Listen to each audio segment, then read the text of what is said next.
the support is we're up to about 30 members right now, and we're just now really formally starting the membership drive because we needed to get through the development of our programs and our launch, which was just last week.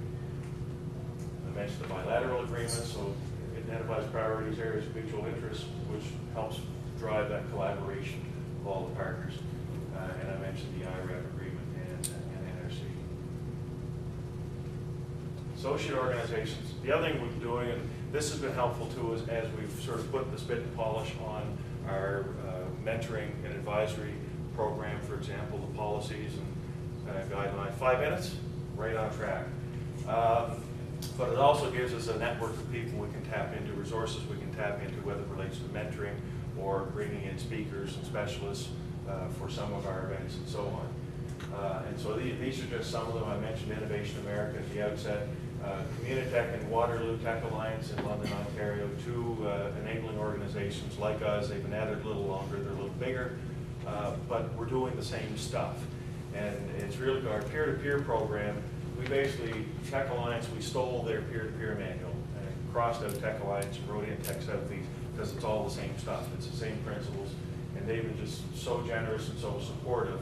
And it's what they do, because we're not in competition with each other. We're all have the same broad objective, helping young entrepreneurs, helping tech companies grow and succeed. Some of the others, of course, we keep the lines open with our friends in OLU and the IC2 Institute. We are doing some work with the Martians. One of the things that they do at Mars, they do volunteer mentoring and advisory services. Over half right now is on a volunteer basis. I'm poor, I can't afford to pay guys to come in and do that. So that volunteer mentoring and advisory stuff is important to us. So we're able to go to school on their approach and their policies and procedures and adopt them. So that's been very helpful. So timely events, learning opportunities geared toward the needs of our members. In the workshop yesterday, the last question was, give us your ideas for subjects you'd like to see in future seminars and workshops. And we've got a list of about a dozen interesting ideas we're going to start looking at from that. Relevant advice, support, and education to our companies, to our entrepreneurs, from our mentors, from our advisors, and other resources as necessary. Collaborating with our strategic partnership group to advance innovation-based economic development, connecting with our youth, promoting the possibilities of the tech economy in the area, and ultimately working to grow the tech economy in southeastern Brunswick. That's my story, and I'm sticking to it. Welcome to any questions. Comments? I noticed you didn't have KIPS as one of your companies that you're aligned with, the Canadian Information Processing Society. KIPS. You know KIPS? No. Oh, okay. It's a society. It's not a. It's really an organization. It's an organization. Yeah, it's not a company. It's an organization that I work at NBCC St. John. I teach at the college there, and our program is KIPS certified. Okay. So different academic programs can become KIPS certified to say that you teach what is needed in the information processing industry. Yeah. So good to be aware of them. I'm not sure. I mean, we're at the front end, so these opportunities will emerge as we go forward. We have a local chapter in St. John, but I don't know what Moncton does. I don't know. Tammy, do you know? No, I don't, but I do know they are all over Atlantic Canada. There are, I know in Halifax and places like that. Yeah. We've done events for young women, women in technology, where we had grade 9 girls come in for a day and do a whole day session and give them laptops, and we've done a lot of different things to get young women interested in technology. Excellent. Good. Thanks for the tip. Okay. KIPS tip. KIPS. That's it. Don't shows? Anything else? A lot of stuff. It's taken a lot of time and energy to build it. We've got a lot of partnerships. The care and feeding of partners. We've got a lot of work to do to go forward with this group of partners. But a tremendous amount of goodwill and interest and support at the front end. And that was evident at our launch event last week in Moncton. We had 150 or so people. The Premier was there, mayors were there, and all our partner organizations and companies. So very exciting, and now it's time to roll up the sleeves, lace up the sneakers, and run like that. So is there an equivalent for this in the rest of the No. Are you going to make your circle bigger? That include us? is, well, us being Mirror Machine? No, I'm in front. No, well, you have some assets in place there between Knowledge Park and there's a group of folks who are focused on the software development sector. This is what we built based on what we had to work with in southeast New Brunswick. And typically what you'll find, if you go back just up with this one here, if you look at all of these organizations, you can draw a pretty tight geographic circle of the space they work in. And if you look at the partnerships we had to put in place to get this thing going, for our little team to take that on a province-wide basis, it is scalable.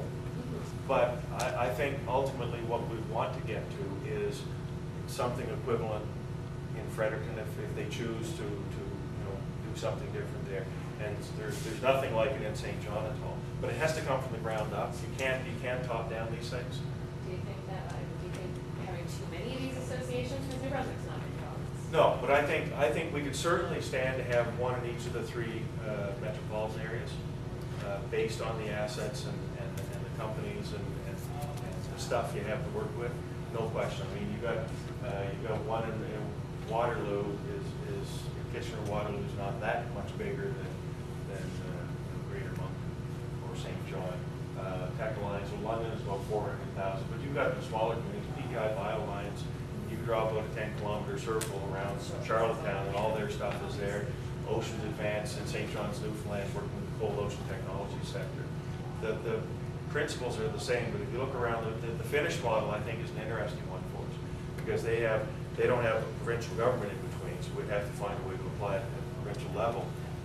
But their policy framework there supports and funds and encourages local centers of expertise. So you have one in Oulu, and at the heart of it, you have organizations like ours who are the glue in the system. Yeah, we have one in St. John, in Newfoundland, Yep. Sort of along the lines, I think. It's more of an industry association where we're actually doing strategic cluster development kind of stuff, and so we have a new provincial IT association in New Brunswick, and so we'll be working with them primarily on policy related stuff. It's called the New Brunswick Information Technology Council. They're just getting started. They're just coming out of the gates now. I go for 4 months. You love too soon. But I think that it's great. New Brunswick is the last province in the country not to have a provincial IT association, so it's good for them, and we look forward to working with them. And then I said the Propel guys started as a St. John focus thing, but they were really a startup, virtual incubator kind of thing. And there wasn't enough traffic to sustain that model in St. John, so now they're extending it province-wide, and we'll be collaborating with them. But this is Propel space, and this is our space. It's just a totally different model. But you go to Finland, you go to Oulu, or Turku, or Tampere, in each one of those communities, you'll find an animal like this. No, exactly. Yeah. So I hope we'll get to the stage where we have a provincial policy. We don't have a policy in the province that does this stuff. I made the point that with the Premier sitting right there, we've had the discussion with Victor Woodrow. They don't have a policy framework that does this stuff. So we want to try to help influence the emergence of a more robust innovation policy framework for the province. We think it's way overdue. You have to have government support for that. Yeah, and God bless their hearts, the province came on board. With this stuff, but they had jury rigged, and God bless them who did it. But it doesn't fix the broader, it doesn't address the broader issue, and that's we hope to bring what we've learned, getting to this stage, to helping the province put in place a more interesting framework. Yeah. Now in Ontario, we've seen a number of these groups, and there's many more in Ontario. Again, typically community-based with some regional outreach and support. But they've got a really robust provincial framework now with the ONE program, the Ontario Network of Excellence. And so that provides support to these organizations, but it also has programs within that support the startup entrepreneurs and the companies and all that good stuff. Did I go over? Little, but that was the answering question part. Okay.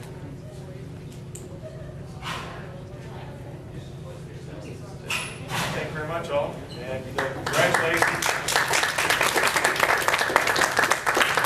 Thank you for having me. Congratulations to Heather and all the organizers. organizers and all of the students. It's so exciting to see all your cool stuff. It's really exciting. And good luck to all of you going forward.